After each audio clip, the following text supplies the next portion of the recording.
Hello and welcome to overview study IAS. तो इस lecture में हम लोग घटना चक्र के पॉइंटर का डिस्कशन कर रहे हैं जो पॉलिटी का 20वां पार्ट है आज। तो इससे पहले हम लोग 19 पार्ट कर चुके हैं, आप उसको प्लेलिस्ट में जाकर देख सकते हैं। और ये थोड़ा लेट हो गया, तो लेट होने का रीज़न है, कुछ रीज़न था इसलिए हो गया, लेट हो गया। और इसके बाद अब फटाफट इसको कंप्लीट किया जाएगा ताकि हमारे एग्ज़ाम में इसको कम से कम पीसीएस के एग्ज़ाम तक तो कंप्लीट हो जाए, ठीक ना। तो चलिए शुरू करते हैं, ज़्यादा टाइम वेस्ट नहीं करते हैं। और इसमें कोशिश ये किया जाए कि आपको जो पॉइंटर है एकदम सिंप्लीफाई किया जाए और उस बेसिक कॉन्सेप्ट है जो उसको भी ट्रिक और किस तरह से उसको याद करना है, मेमोराइज करना है, उसको भी इसमें complete tip and tricks provide किया जाएगा आपके लिए।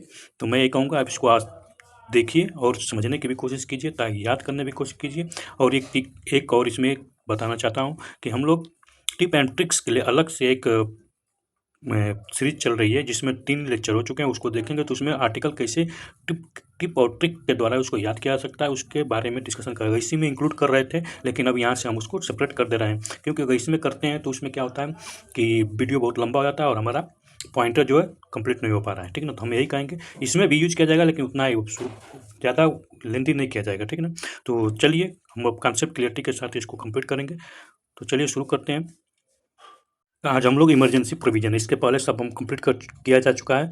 अगर आप पीछे का लेक्चर देखेंगे तो उसमें सभी आपको मिलेगा, ठीक है ना। तो इमरजेंसी प्रोविज़न है, तो इमरजेंसी प्रोविज़न को इसको सॉल्व करने से पहले, इसको पढ़ने से पहले हम इसके बारे में कुछ बेसिक कॉन्सेप्ट बता दें ये कॉन्स्टिट्यूशन में कहाँ पर लाई करता है और इसके बीच में कितने आर्टिकल आते हैं और क्या क्या बेसिक हैं उसके बारे में, ठीक है ना। जिससे कि जो न्यू स्टूडेंट हैं उनको भी समझने में आसानी हो। पॉइंटर ही पढ़ लें तो वो वनडे एग्जाम वाले, आरओ एग्जाम वाले हैं जो जिसमें बहुत ज़्यादा पढ़ने की जरूरत नहीं पड़ती है, लक्ष्मीकांत में पढ़ने की जरूरत पड़ती है, उसी एग्जाम में के लिए ये रामबाण है, ठीक है ना। तो मैं ये कहूँगा कि थोड़ा सा उनके लिए बेसिक बता देता हूँ, बाकी तो एक्सपर्ट जो है उनके लिए तो सब कुछ आसान है। इमरजेंसी प्रोविजन की बात करते हैं तो कॉन्स्टिट्यूशन में ये हमें 18वां में दिखाया था, किसमें 18 पार्ट में दिखाया था। कॉन्स्टिट्यूशन कितने पार्ट है, तो कॉन्स्टिट्यूशन के 22 पार्ट है, याद कर लीजिए 22 पार्ट है। और 8 शेड्यूल था ओरिजिनल में, लेकिन 8 से कितना हो गया, 12 शेड्यूल हो गए हैं, ठीक। तो ये बेसिक चीज़ें हैं, ठीक। तो इसमें देखें तो मेन इमरजेंसी 3 प्रकार की लगाई जाती है हमारे देश में। और इसमें कितने आर्टिकल हैं, तो 352 से लेकर 316 तक, यानी 352 से लेकर 360 तक है, ठीक। तो यहाँ पर 3 प्रकार की इमरजेंसी लगाई जाती है। एक होती है नेशनल इमरजेंसी जो नेशन पर लगाई जाती है, पूरा नेशन में। और एक होती है स्टेट इमरजेंसी जो पर्टिकुलर स्टेट पर ही प्रभावी होती है। और एक होती है फाइनेंशियल इमरजेंसी, ठीक। तो इसको याद कैसे करेंगे, तो हम जानते हैं कि 352 से लेकर 360 मतलब कितने इसमें आर्टिकल हैं, तो देखा जाए तो 8 आर्टिकल हैं। कितने, 8 इसमें 8 आर्टिकल आते हैं, ठीक ना। तो ये 8 आर्टिकल में आप देखेंगे तो इसमें से हम अब देखेंगे तो चर अब 352 9 हो जाएगा ना, 9 आर्टिकल आते हैं, मैं गलती बोल रहा हूँ। इसमें कितने, 9 आर्टिकल आते हैं, 52 भी तो इसमें इन्वॉल्व है, तो 9 आर्टिकल आते हैं।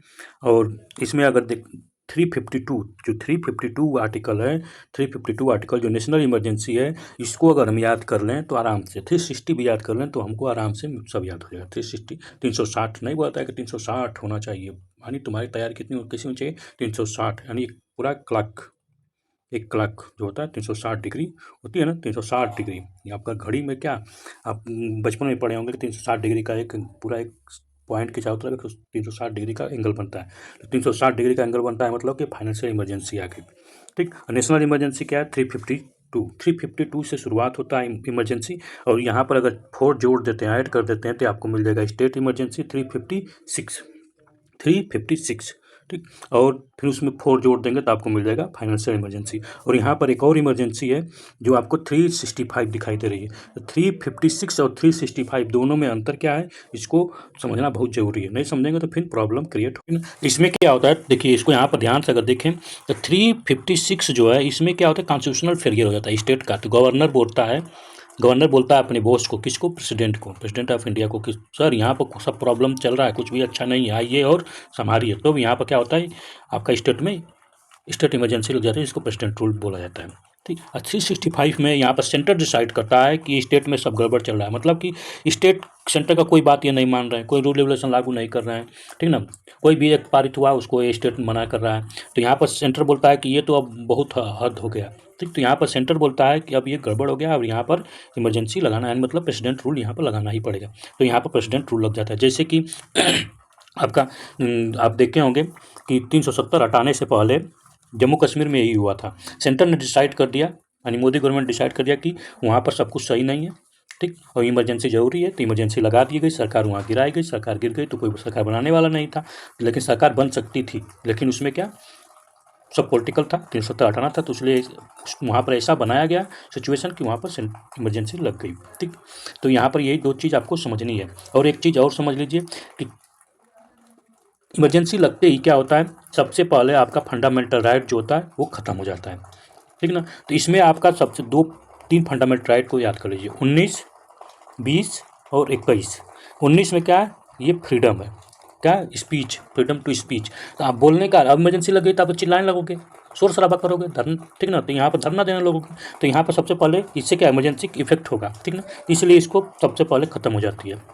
लेकिन रहती है लाइफ, राइट टू लाइफ है, जीने का अधिकार जो दिया गया है, ये कभी नहीं ख़त्म होती है। तो आपको याद होना चाहिए कि आर्टिकल 20 जो है कभी नहीं ख़त्म, आर्टिकल 21 जो है लाइफ आप कभी नहीं कोई ख़त्म कर सकता है, ठीक ना, कोई भी इमरजेंसी लग जाए नहीं ख़त्म हो सकती है, ठीक।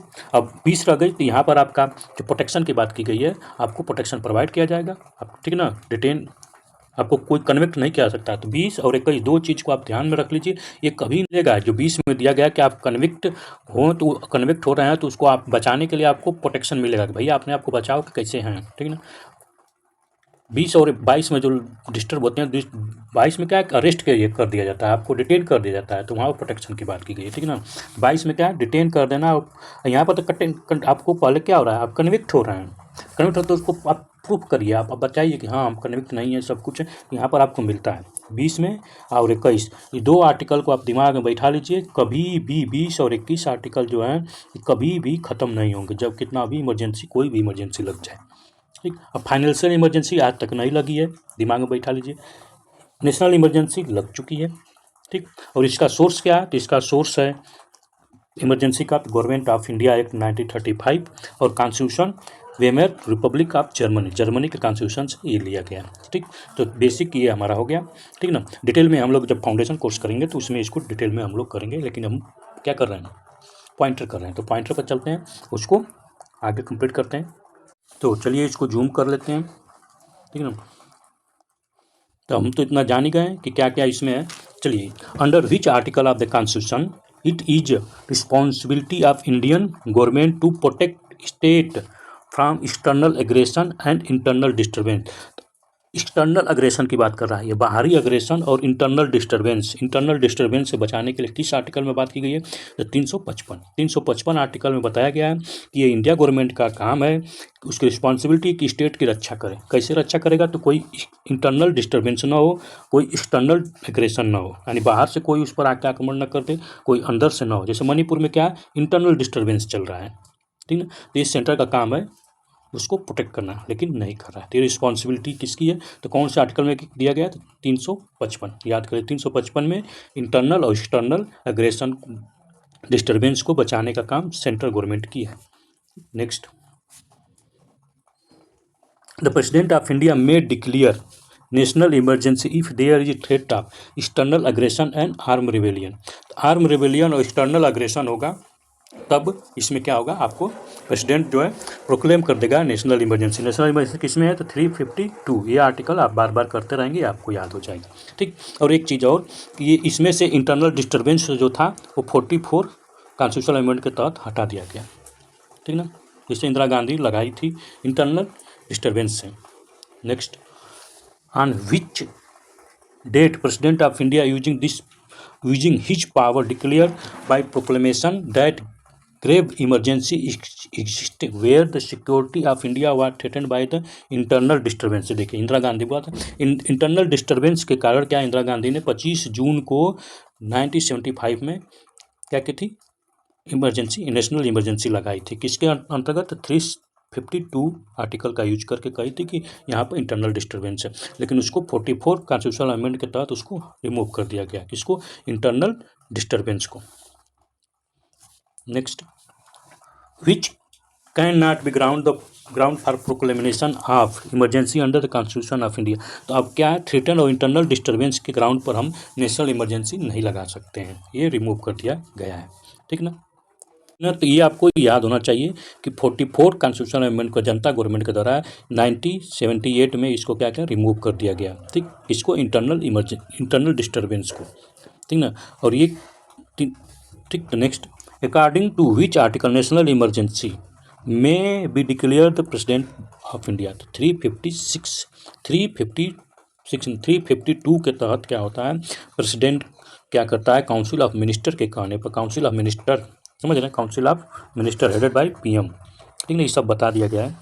इनके कहने पर क्या प्रेसिडेंट क्या करते हैं कि प्रोक्लेम करते हैं नेशनल इमरजेंसी, और नेशनल इमरजेंसी प्रोक्लेम करने के बाद इसको दोनों हाउस से 2 मंथ, क्या है, 2 मंथ के अंदर इसको क्या करना है, आपको पास कराना होता है, ठीक ना।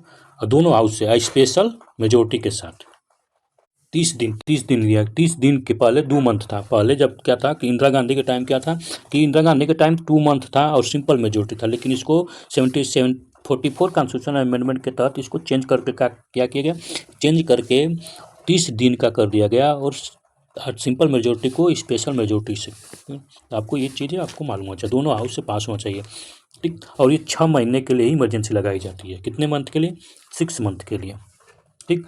और ये 6 मंथ बार बार बढ़ाना पड़ता है, एक ही बार में नहीं, साल भर के लिए नहीं लगती है, 2 साल के लिए नहीं, ठीक। Next, the circumstance under which the president can declare emergency, external aggression के तहत कौन सा है, एक्सटर्नल एग्रेशन, और क्या है, एक्सटर्नल एग्रेशन, आर्म रिबेलियन, ठीक ना, दुगो है, किसमें है, 352 में। फिर failure of constitutional machinery state किसमें है, तो 356 में। फिर इसमें 4 जोड़ दिए, द फाइनेंशियल क्राइसिस 360 में। तो ये 3 इमरजेंसियाँ जो है प्रेसिडेंट के द्वारा लगाई जाती है, ठीक। नेक्स्ट, विच करेक्ट, यहाँ पर पूछा गया कौन सा करेक्ट है about the external emergency act पर आर्टिकल 352 के तहत बोला गया। 352 क्या है, नेशनल इमरजेंसी, नेशनल इमरजेंसी किसके द्वारा प्रोक्लेम की जाती है, प्रेसिडेंट के द्वारा। Should be approval by the parliament within 1 month, हाँ 1 मंथ के द्वारा अप्रूवल किया जाता है, अप्रूवल होना चाहिए, और यहाँ स्पेशल मेजोरिटी में 2/3 मेजोरिटी से होना चाहिए, और इसको हटाया कैसे जाएगा, revoke by the simple majority of parliament, simple majority से पार्लियामेंट के द्वारा हटाया गया। लेकिन इंदिरा गांधी के टाइम अगर देखेंगे, इंदिरा गांधी जब नेशनल इमरजेंसी लगाई थी 1975 में, तो उस समय क्या था कि ये 2 मंथ था, ठीक। ये सिंपल मेजोरिटी ना हो, ये सिंपल मेजोरिटी था, स्पेशल मेजोरिटी ना होके सिंपल मेजोरिटी, ये पूछ देगा तो आपको मालूम होना चाहिए। ये 44 कॉन्स्टिट्यूशनल अमेंडमेंट के तहत इसको चेंज किया गया, बार बार बता रहा हूँ, ये क्वेश्चन जब भी पॉलिटी पूछेगा तो ऐसा ही ट्विस्ट करता है। Next, according to article 352 of the constitution the national emergency can be declare in which circumstance, कौन सा सर्कमस्टेंस, तो war, external aggression and arm rebellion. तो यहाँ पर वार हो गया, कोई देश, पाकिस्तान, श्रीलंका, कोई भी अगर देश हमारे देश पर आक्रमण कर देता है तो उस समय नेशनल इमरजेंसी लगाई जा सकती है। एक्सटर्नल एग्रेशन, कोई देश, वही बात हुआ। आर्म रिवेलियन, जो हमारे देश की क्या होगी, रिवेलियन, जो आर्म सेना है रिवेल कर देगी तो नेशनल इमरजेंसी लगाए। पहले ये आर्म रिवेलियन नहीं था, ठीक ना, क्या था यहाँ पर, तो यहाँ पर था इंटरनल डिस्टर्बेंस, और वही इंटरनल डिस्टर्बेंस हमारे देश को नेशनल इमरजेंसी में धकेल दिया। Next, under which article the president of India can suspend the enforcement of fundamental right except article 20 और 21, एंड 20 और 21 आर्टिकल को छोड़ के किस आर्टिकल, सभी आर्टिकल फंडामेंटल राइट को सस्पेंड हो जाता है प्रेसिडेंट के द्वारा, कौन सा आर्टिकल के द्वारा, 359 आर्टिकल जो है ये बोलता है कि भैया जब भी इमरजेंसी लग गई, कोई इमरजेंसी अगर लग गई तो इमरजेंसी लगते ही सबसे पहले तो अब 19 आर्टिकल आपका खत्म हो गया, लेकिन 19 आर्टिकल 359 में नहीं है, तो 19 आर्टिकल ऑटोमेटिक कहाँ पर है, तो 358 में है, 358 में बोला गया है, ठीक ना। तो आपको 358 याद होना चाहिए। ये इसमें 19 के बारे में बात किया गया कि जब भी इमरजेंसी डिक्लेयर हो जाएगी तो ऑटोमेटिक आर्टिकल फंडामेंटल राइट का जो आर्टिकल 19 है ऑटोमेटिक सस्पेंड हो जाएगा, लेकिन 359 में बोला गया कि सभी आर्टिकल तो सस्पेंड हो जाएंगे लेकिन 20 और 21 अपना पड़ा रहेगा, ठीक, जिसका हम डिस्कशन पहले भी कर चुके थे। चलिए next, mainly on whose advice the president rule to impose in state, governor क्या होता है, गवर्नर देखिए कौन सा आर्टिकल में, ये आपको मालूम होना चाहिए, किसमें है, तो 153 है, 63 में, 163 में क्या है, गवर्नर है, 53 में, 63 में तो काउंसिल ऑफ मिनिस्टर है। देखिए आर्टिकल नहीं याद होने पे ये होता है। 153 में गवर्नर है, और गवर्नर बोलेगा। गवर्नर क्या होता है? अपॉइंटमेंट होता है प्रेसिडेंट के द्वारा, और प्रेसिडेंट के ही रामो क्रम पर पलते हैं, मतलब कि प्रेसिडेंट का ये सर्वेंट है एक तरह से देखा जाए, और प्रेसिडेंट इनका बॉस हुआ। तो ये हमेशा बॉस को ही बोलेंगे, बॉस देखो यहाँ पर गड़बड़ सड़बड़ चल रहा है, ठीक ना। और कौन सा आर्टिकल में? तो आर्टिकल 356 में ये बोलेंगे, और यहाँ पर ये प्रेसिडेंट रूल लग जाता है, ठीक। अब प्रेसिडेंट कौन सा आर्टिकल में है जो बताएगा उस कमेंट सेक्शन में बताइए फटाफट कौन सा है, ठीक है ना। बहुत हो गया है यहाँ पर, करेक्ट मैच दिया गया है, ठीक। यहाँ पे स्टेट बोला गया है या number time of president rule impose किया गया टिल 2019 तक, लेकिन अब क्या है 2024 चल रहा है, तो आपको 24 तक याद होना चाहिए कौन कौन सा, ठीक। तो उत्तर प्रदेश में 9 टाइम, मणिपुर में 10 टाइम, मणिपुर में तो लगने वाला है, देखिए क्या होता है। बिहार में 8 टाइम, उड़ीसा में 6 टाइम। तो आप जितना प्रेसिडेंट रूल जहाँ जहाँ लगे हैं उसको आप एक बार लूसेंट में देख लीजिए, ठीक है ना, मैं यही कहूँगा। Next, under which article Indian constitution president rule can be impose in state.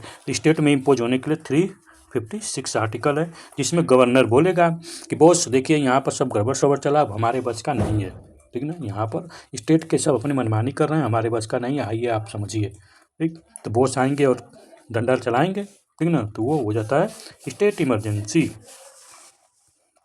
ठीक।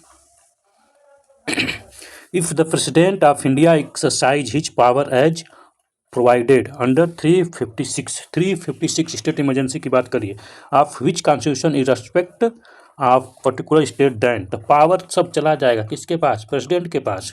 प्रेसिडेंट का मतलब पार्लियामेंट के पास। तो power of legislature of that state, यानी उस स्टेट, जिस स्टेट में अगर प्रेसिडेंट रूल लग रहा है उस स्टेट का सब कुछ पावर पार्लियामेंट के अंदर चला जाएगा, पार्लियामेंट सब कुछ कंट्रोल करेगी। समझिए कि वहाँ पर देखिए, ये मान लीजिए मणिपुर इस समय है, ठीक। मणिपुर में अगर लग जाती, लेकिन तो स्टेट की सेंटर वहाँ पर बीजेपी सरकार है, सेंटर में बीजेपी सरकार, इसीलिए नहीं लग रहा है। कोई और राज्य रहता और सरकार थी तो लग जाना चाहिए था। तो मणिपुर में मान लीजिए कि लग गया स्टेट इमरजेंसी, मतलब प्रेसिडेंट रूल, तो यहाँ पर अब मोदी गवर्नमेंट ही सेंटर ही कंट्रोल करेगी, ठीक है ना।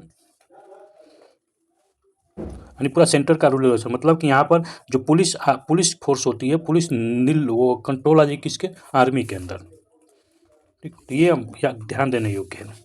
फॉलोइंग स्टार्ट में रिगार्डिंग द 356, यहाँ पर स्टेट इमरजेंसी से रिगार्डिंग फिर पूछा गया है। तो 356 के तहत जो कॉन्स्टिट्यूशन क्यों लगाया जाता है, तो यहाँ पर constitution machinery failure, constitution machinery failure. अगर स्टेट आप देखें, मणिपुर बेस्ट एग्जाम्पल है, लेटेस्ट में आप देखेंगे तो वहाँ पर कॉन्स्टिट्यूशन इमरजेंसी फेलियर है, लेकिन नहीं लग रहा है। Proclamation under this article can be review by the supreme court, supreme court के द्वारा रिव्यू किया सकता है, सुप्रीम कोर्ट के द्वारा कुछ भी रिव्यू किया सकता है, एनीथिंग ओपन, बेसिक स्ट्रक्चर देखने के लिए। This proclamation have to approve by the each house of parliament within 2 month, 2 month के अंदर क्या होना चाहिए? तो हाउस से, पार्लियामेंट के हाउस से, राज्यसभा लोकसभा से अप्रूव होना चाहिए। तो ये आपका है। अब यहाँ पर next, which is time limit for ratify for emergency period for the parliament, parliament के लिए 1 मंथ कर दिया गया इंदिरा गांधी के इमरजेंसी के बाद। ये नया देख लीजिए, इंदिरा गांधी के बाद, इंदिरा गांधी जब इमरजेंसी लगाई थी उसके बाद 1 मंथ कर दिया, पहले 2 मंथ था, ठीक। पहले सिंपल मेजोरिटी था, इसको कर दिया स्पेशल मेजोरिटी 2/3 से। A proclamation of emergency must be replace before the parliament for the it approval within 1 month, correct. Who said the emergency power of the president is fraud within the constitution? KM. Nambiar, KM. Nambiar थे, वो बोले थे कि जो emergency provision है वो fraud है, ठीक है ना। जो प्रेसिडेंट को पावर दिया, क्योंकि सेंटर जैसे चाहेगा उससे तोड़ मोड़ देगा, लेकिन ऐसा नहीं है, उसको बहुत ही तब बना दिया गया। Which article of Indian constitution है not so far been use, अभी तक 360 आर्टिकल का मतलब फाइनेंशियल इमरजेंसी का भी यूज नहीं किया गया है। How many type of emergency have been विंगेज under the Indian constitution, 3 type का, नेशनल इमरजेंसी, स्टेट इमरजेंसी और फाइनेंशियल इमरजेंसी, ठीक। तो याद होना चाहिए। नेशनल इमरजेंसी किस में है? तो 352 में, स्टेट इमरजेंसी 356 में, और फाइनेंशियल इमरजेंसी 360 में। तो ये 3 आर्टिकल आपको याद होना चाहिए, और एक है 365, ठीक, स्टेट का ये भी है, ये दो, ठीक ना। Next, during the national emergency term of house people can be extended till the emergency last but only by the 1 year at a time, ठीक ना। तो इन नेशनल इमरजेंसी लगन एक कितना हो भी एक्सटेंड करते जाओ, कोई मतलब वो, लेकिन एक बार में 1 साल 1 ईयर का ही होगा। Next,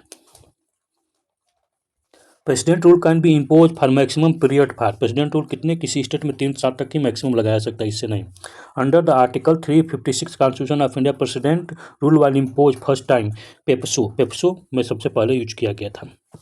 next, the term of state legislative assembly can be extended during the emergency by parliament के द्वारा, कोई भी इमरजेंसी हो पार्लियामेंट के द्वारा ही एक्सटेंड होगा, ठीक है ना। तो इमरजेंसी का कंप्लीट हो गया, अब तक जितने भी क्वेश्चन आपके 1 लाइनर में बने थे, ठीक। अब फाइनेंशियल कमीशन की बात होगी, ठीक। तो फाइनेंशियल कमीशन को इसी में कंप्लीट करेंगे कि अलग से करें, आप लोग जल्दी जल्दी बताइए। ये भी कंप्लीट कर देते हैं, ठीक ना। फाइनेंशियल कमीशन पढ़ने से पहले हमें इसका ये जाने कि है कहाँ, कॉन्स्टिट्यूशन में है कहाँ, ठीक। स्थिति जानेंगे तभी तो क्लियरिटी होगी। तो फाइनेंशियल, यहाँ इसका नाम है क्या, नाम ही में छिपा है सब कुछ राज। तो इसका नाम क्या है, फाइनेंस यानी पैसा से रिलेटेड कमीशन, यानी एक ऐसी बॉडी है जो कॉन्स्टिट्यूशनल बॉडी है, लेकिन इसमें क्या प्रॉब्लम है कि पैसा से रिलेटेड बॉडी है, ठीक। इसका काम है जो फाइनेंस, जो पैसे हैं, जो टैक्स वसूला जा रहा है, जो भी हो, उसका डिवीजन कैसे हो स्टेट में, स्टेट यानी सेंटर और स्टेट में जो फाइनेंशियल रिलेशन हो, उसका डिस्ट्रीब्यूशन हो, फाइनेंस कमीशन ही डिसाइड देता है, करता है, ठीक है ना। लेकिन अब इसको फॉलो करें ना करें, तो यहाँ पर डिस्ट्रीब्यूशन फाइनेंशियल टीच, तो अब फाइनेंशियल तो हम पढ़े हैं, जो फाइनेंस वाला पार्ट है कॉन्स्टिट्यूशन में कहाँ पर है, तो फाइनेंस वाला पार्ट हम पढ़े हैं कि कॉन्स्टिट्यूशन में स्टेट और सेंटर का रिलेशन हम देखें। स्टेट और सेंटर का रिलेशन में अगर हम बात करते हैं तो सेंटर और स्टेट का रिलेशन पार्ट 11 में है। किसमें, पार्ट 11 में हम कितने बार डिस्कशन कर चुके हैं, ठीक। थोड़ा सा इसका जगह बना लेते हैं, यहाँ पर जगह बना लिया, ठीक है ना। तो ध्यान से समझिएगा, फाइनेंशियल कमीशन जो है, ठीक ना, ये कहाँ पर लाई करता है, वेयर, अब इसका खोज रहे हैं। तो हम ये सेंटर और स्टेट का distribution, finance distribution between centre and state, ठीक। तो यहाँ पर क्या बता रहा है, डिस्ट्रीब्यूशन किसका कर रहा है, तो यहाँ पर पैसे का, फाइनेंस का, सेंटर और स्टेट, तो ये इंडिकेट किधर कर रहा है, सेंटर और स्टेट रिलेशन दिखा रहा है, रिलेशनशिप ना। और सेंटर और स्टेट रिलेशन हम पढ़े हैं कि पार्ट, जो कॉन्स्टिट्यूशन का पार्ट 1 और 1 कितने होते हैं, नहीं पता, कहावत है ना, एक मुहावरा है ना, 1 और 1 11, 1 और 1 11 पार्ट में है, क्या 11 पार्ट में है सेंटर और स्टेट का रिलेशन। और जब हम पढ़ते हैं सेंटर और स्टेट का रिलेशन 11 में है, तो इस 11 में केवल बात की गई किसकी, लेजिस्लेटिव पावर और एडमिनिस्ट्रेटिव पावर, ठीक। Administrative power, legislative power, administrative power का इसमें बात की गई है, ठीक। इसको हम बहुत पहले कर चुके हैं, लेकिन यहाँ पर फिर क्लियरिटी हो इसलिए बता रहे हैं, ठीक। अब ध्यान देंगे लेजिस्लेटिव पावर में कितने आर्टिकल हैं, तो यहाँ पर हम देखते हैं 244 से लेके अभी इतना ही, कितना 255, ठीक। तो 244 से 255 तक लेजिस्लेटिव पावर है। एडमिनिस्ट्रेटिव की बात करते हैं तो एडमिनिस्ट्रेटिव की पावर पाते हैं 256 से लेके 263 तक। ये सब याद होना चाहिए, देखिए कॉन्फ़िगरेशन अगर याद रहेगा तो आपको आसानी होगी समझने में। अब बात आती है फाइनेंशियल की, तो फाइनेंशियल यहाँ पर न रख के उसके लिए कॉन्स्टिट्यूशन मेकर ने क्या किया, एक अलग पार्ट बना दिया, ठीक। वो पार्ट को बोला गया पार्ट 12। हमेशा दिमाग में जब फाइनेंशियल की बात आए तो पार्ट 12 में पहुँचाना, वो भी रिलेशन है किसका, स्टेट और सेंटर का रिलेशन। तो पार्ट 12 की बात हो रही है, पार्ट 12, ठीक। इसको रोमन अंक में ही लिखते हैं तो मजा आता है, थोड़ा सा फीलिंग आती है। तो पार्ट 12 में कितने आर्टिकल हैं, तो यहाँ पर फाइनेंशियल जो डिस्ट्रीब्यूट किया गया, पावर का डिवीजन किया गया फाइनेंशियल पावर का, उसमें 264 से लेके 300 आर्टिकल के बीच में। अब इसी के बीच में आती है क्या, फाइनेंस कमीशन, FC, इसी के बीच में क्या है, FC है, ठीक। और यही FC फाइनेंस कमीशन आर्टिकल 280 में है, ठीक। इतना क्लियर हुआ। तो फाइनेंस कमीशन कोई ऐसा तोप नहीं है, ठीक ना। इसको ये बस इसका पैटर्न थोड़ा सा अलग कर दिया है यहाँ पर, क्या पॉइंटर को पार्ट सेंट्रल स्टेट रिलेशन के साथ ही इसको कंप्लीट करना चाहिए था, लेकिन ये लेके आ गया इमरजेंसी के बाद, ठीक ना। अरेंजमेंट सही नहीं है। और क्या जानना है इसमें, तो इसमें थोड़ा सा और जान लेते हैं कि इसमें फाइनेंस कमीशन होता क्या है, इसमें कितने मेंबर होते हैं, यही सब तो पूछेगा, ठीक ना। थोड़ा सा एक सबके फाइनेंस कमीशन में जो 280 आर्टिकल के तहत यहाँ पर प्रेसिडेंट के द्वारा कॉन्स्टिट्यूट किया जाता है, और ये एवरी 5 ईयर, एवरी 5 साल के बाद इसको किया जाता है, या उससे पहले, ठीक ना। इसमें कंपोजिशन क्या होता है कि एक चेयर पर्सन होगा, ठीक, और 4 मेंबर होंगे, यानी कुल मिला के 5 गो मेंबर, ठीक। फाइनेंस एफ से 5, ठीक ना। तो याद कर सकते हैं, ये ट्रिक आप बैठा सकते हैं दिमाग में कि एफ से फाइनेंस भी होता है, एफ से 5 होता है, तो 5 मेंबर होते हैं टोटल लेके चेयर पर्सन को, ठीक। इतना क्लियर। और प्रेसिडेंट के द्वारा अपॉइंटमेंट होता है। प्रेसिडेंट किसके द्वारा कहाँ से लेके आता है पावर, तो काम एग्जीक्यूटिव हेड है, लेकिन वो काउंसिल ऑफ मिनिस्टर के द्वारा ही करता है सबका। क्वालिफिकेशन क्या होना चाहिए ये भी देख लेते हैं। The Constitution authorize the Parliament to determine the qualification। ये कॉन्स्टिट्यूशन में बोला गया, parliament enact financial commission act, 1951, यानी देश का इलेक्शन होने से पहले, पहला इलेक्शन कब हुआ था, तो 1952 में। कॉन्स्टिट्यूशन कब बना था, तो 1949 को कॉन्स्टिट्यूशन का इन्फोर्स हो गया था, ठीक ना, 49 को। ये सबको मालूम है ना। तब वहाँ फाइनेंस कमीशन बनाया गया एक्ट, तो इसी एक्ट के द्वारा काम होता है। अकॉर्डिंग टू पार्लियामेंट है द स्पेसिफाई फॉलोइंग क्वालिफिकेशन, ठीक। तो इसमें क्या होगा, chairman should be person have experience in public affair. Public affair यहाँ पर कंपलसरी बोला गया, क्या पब्लिक अफेयर, थोड़ा सा बड़ा कर दें, जूम कर देते हैं। पब्लिक अफेयर होना चाहिए, उसको एक्सपीरियंस होना चाहिए, नहीं तो पता चलेगा कि वो पब्लिक को समझ नहीं पाएगा। चेयरमैन होना चाहिए, 4 अदर मेंबर होना चाहिए, should be selected from among following, ठीक। इसमें से कौन कौन होना चाहिए, तो एक जज होना चाहिए हाई कोर्ट का, या क्वालिफाई, यानी हाई कोर्ट के द्वारा के तहत जज के समान उसके क्वालिफिकेशन होना चाहिए to be appointment. A person हो जो specialise knowledge of financial and account of government, यानी पता चले कि जज हो गया, जज तो निर्णय देगा, लेकिन यहाँ पर एक फाइनेंस के एरिया में और अकाउंट के एरिया में उसको स्पेशलाइज नॉलेज होना चाहिए। Person wide experience in financial matter में और एडमिनिस्ट्रेटिव में भी उसको वाइड बहुत ज़्यादा नॉलेज होना चाहिए। स्पेशल नॉलेज होना चाहिए इकोनॉमी का, ठीक। तो 4 मेंबर का ज़्यादातर देखा है तो सब फाइनेंस और इकोनॉमी से जुड़े हैं, एक जज है, ताकि ये सही से डिसीजन दे सकें। तो 5 मेंबर का क्वालिफिकेशन अगर पूछ देगा तो आपको ध्यान होना चाहिए। देखिए, पहला मेंबर यानी इकोनॉमिक का मास्टर ब्लास्टर होना चाहिए, ठीक ना। फाइनेंशियल मैटर और एडमिनिस्ट्रेटिव मैटर को समझने वाला एक होगा, कि ताकि दोनों के बीच में दिक्कत ना हो। पता चला कि फाइनेंस ज़्यादा दे दिया और एडमिनिस्ट्रेटिव को समझा ही नहीं, तो एडमिनिस्ट्रेटिव, क्योंकि रूल रेगुलेशन तो एडमिनिस्ट्रेटिव को चलाना है, ठीक ना, इसीलिए यहाँ पर एडमिनिस्ट्रेटिव को भी रिलेशन को समझने वाला वाइड एक्सपीरियंस होना चाहिए, यानी सब स्पेशल नॉलेज, यानी माइंड ब्लास्टर होना चाहिए, ठीक है ना, अपने फील्ड का मास्टर ब्लास्टर, ठीक। तब जाके चारों का। और टर्म कितना है, तो ये प्रेसिडेंट ऑफ इंडिया इसको बताएंगे भैया कितने साल तक ये रहेंगे, लेकिन ज़्यादातर 5 साल ही रहते हैं, ठीक है ना।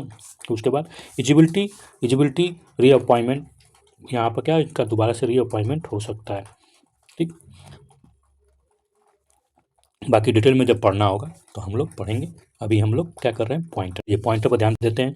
तो पॉइंटर में क्या है कि generally in Indian finance commission ये अपॉइंटमेंट फॉर एवरी 5 है, जनरली बोला है, क्या बोला है, जनरली, ठीक है ना, ये बात सही है। तो डिटरमाइन किस लिए, डिटरमाइन करता है, क्या डिटरमाइन करता है, share of state in grant and revenue of central government का से, मतलब कि यहाँ पर फाइनेंस डिस्ट्रीब्यूशन, मतलब फेडरेशन की बात हो रही है, फाइनेंशियल फेडरेशन, फाइनेंशियल पावर की बात हो रही है, ठीक।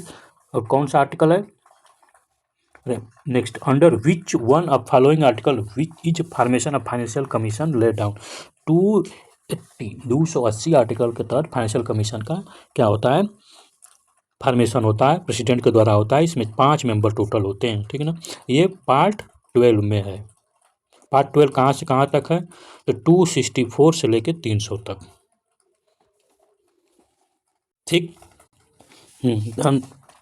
Next financial distribution between union and state take place on the basis of recommendation of finance commission. तो फाइनेंस कमीशन के रिकमेंडेशन पर ही क्या होता है, फाइनेंशियल डिस्ट्रीब्यूशन होता है। मतलब कि देखिए इतना जान लीजिए कि हमारा देश, हमारा जो फेडरल सिस्टम है, फेडरल सिस्टम का ये पार्ट है। अब फेडरल में क्या होता है कि पावर का डिस्ट्रीब्यूशन होता है। पावर का डिस्ट्रीब्यूशन किस में होगा, लेजिस्लेटिव में होगा, एडमिनिस्ट्रेटिव में होगा और फाइनेंशियल। तीन डिस्ट्रीब्यूशन की बात की गई है, उसी तीन में से फाइनेंशियल की बात की। तो फाइनेंशियल कमीशन ही बताता है कि कैसे पावर, ये फाइनेंस पावर है, इसको कैसे डिस्ट्रीब्यूट किया जाए। ठीक, next, what is are true in reference to financial commission. तो टोटल 5 मेंबर होते हैं, करेक्ट। ठीक, सब कुछ बता दिया हूँ। इसमें से एक लिस्ट 1 मेंबर क्या हो जाए, जज होना चाहिए हाई कोर्ट का, सुप्रीम कोर्ट का। Chairman a commission can not very appointment, हाँ चेयरमैन को कभी नहीं। फर्स्ट चेयरमैन अ कमीशन वाद के संथानम। और यहाँ पर और नई पॉइंट दिया गया, तो एक होना चाहिए इकोनॉमी का एक्सपर्ट होना चाहिए, दूसरा होना चाहिए वो फाइनेंस और एडमिनिस्ट्रेटिव का एक्सपर्ट होना चाहिए। ठीक, और एक तीसरा मेंबर और होता है, वो मेंबर कैसा होना चाहिए आप लोग कमेंट करके बताइए, सब हम ही बताएं। ठीक, तो यहाँ पर क्या बोला गया है, कौन सा सही है, तो ओनली 1 इज करेक्ट। ठीक, तो यहाँ पर देखिए क्या बोला है, at least 1 member commission must भी बोल दिया है ना, मस्ट भी नहीं, हाई कोर्ट या उसके बराबर यानी जज के बराबर होना चाहिए। ठीक है ना, ये मस्ट लगा दिया इसलिए इनकरेक्ट है। चेयरमैन कमीशन का रीअपॉइंटमेंट हो सकता है, हम लोग देखे थे। ठीक, फर्स्ट चेयरमैन कमीशन ऑफ के संथानम नहीं, के संथानम नहीं थे। ठीक है, तो ओनली 1 इज करेक्ट ऑप्शन है। ठीक, फर्स्ट चेयरमैन कौन सा, इसको आप लोग क्या कीजिए बताइए, थोड़ा आगे आएगा। Which authority recognize the principle governing in the grant in aid माने क्या होता है, help of revenue to state out of consolidated fund of India. Consolidated fund का आर्टिकल कौन सा है, ये आप कमेंट करके बताइए। तो फाइनेंस कमीशन का काम हो, जब भी पैसे की बात आएगी समझिए फाइनेंस कमीशन आ गया। ठीक ना, वो भी क्या स्टेट को देना हो, फाइनेंस कमीशन आ गया। कॉन्सुलेटेड फंड का आर्टिकल क्या है कमेंट करके बताइए। ठीक है ना, आप लोग पढ़ते लिखते हैं नहीं, आप कोई देखता ही नहीं है वीडियो ही, तो क्या पढ़ेगा। Which institute will be lay down the basic principle for the distribution of net proceed of tax between union state finance commission with reference to union finance commission, which of the following statement each are correct. यानी इसमें से कौन सा finance commission सही है और कितना सही है, 1 या 2 बताना है। ठीक, ऐसा ही क्वेश्चन आएगा। Finance commission had chair and 6 member, ना चेयर हो जाएगा 4 मेंबर होंगे, टोटल 5 ही मेंबर होने चाहिए, तो incorrect. It submit to report, ना नीति आयोग को सबमिट क्यों करेगा, तो इसमें से कोई नहीं। ठीक है, next, in India taxes on transaction in stock exchange and future market are lay by union. ठीक है ना, नेक्स्ट, द फंक्शन, देखिए यहाँ पर फंक्शन लिखा है, यहाँ पर यस लिखा है, मतलब कि ये प्लूरल के लिए हो गया, ये सिंगुलर के लिए। ठीक है, तो ये ध्यान देना है। आप the finance commission are to allocate among the state share of proceed of tax, correct.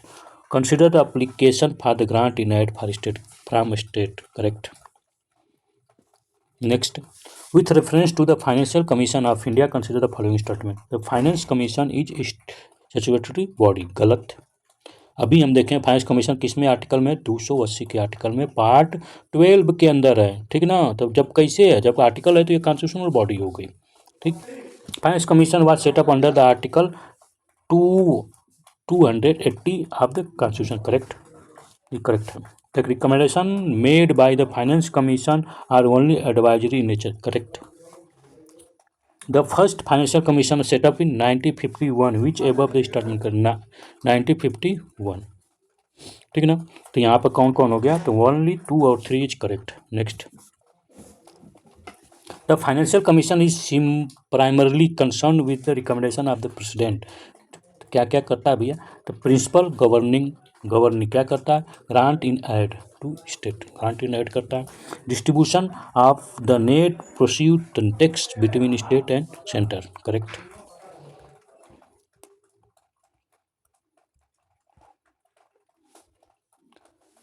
इसको और जूम कर दें क्या, नहीं दिख रहा है, लोग बोल रहे हैं दिख नहीं रहा है।